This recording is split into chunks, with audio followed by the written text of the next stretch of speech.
మెంతికూర రొయ్యలకి ఫస్ట్ మనం ఈ విధంగా రొయ్యల్ని మనం ఫ్రై చేసుకోవాలండి. అప్పుడు ఎగురుతాయి. అవి ఎగిరాలంటే దాంట్లోంచి వాటర్ ఇవన్నీ వచ్చేస్తాయి. అప్పుడులోనే కొంచెం 2 స్పూన్స్ ఆయిల్ వేసుకొని మనం రొయ్యల్ని వేపాలి. దాన్ని తొక్కల మధ్యలోని ఉన్న మట్టి అన్నీ తీసుకొని క్లీన్ చేసుకాక పసుపు వాటర్తో కడిగేసి నేను ఈ విధంగా ఆయిల్లో ఫ్రై చేస్తున్నాను. లైట్గా ఎగిరే లోపలికి మనం మెంతికూర రెడీగా పెట్టుకోవాలండి.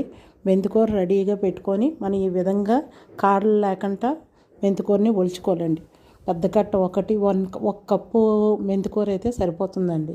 మనకు ఒక 1/2 కేజీ రొయ్యలకి 1 కప్పు పెద్ద కప్పు మెంతికూర అయితే సరిపోతుంది. దాని తర్వాత ఈ విధంగా వాటర్ అంతా వచ్చాక మనం ఆనియన్స్ కూడా కట్ చేసుకొని పెట్టుకోవాలి. ఒక ప్యాన్ వేసుకొని ప్యాన్లోని 1 స్పూన్ జీలకర్ర వేసుకోవాలండి. 1 స్పూన్ జీలకర్ర వేసుకున్న తర్వాత మనం ఒక 3 ఆనియన్స్ కట్ చేసుకొని పెట్టుకోవాలి.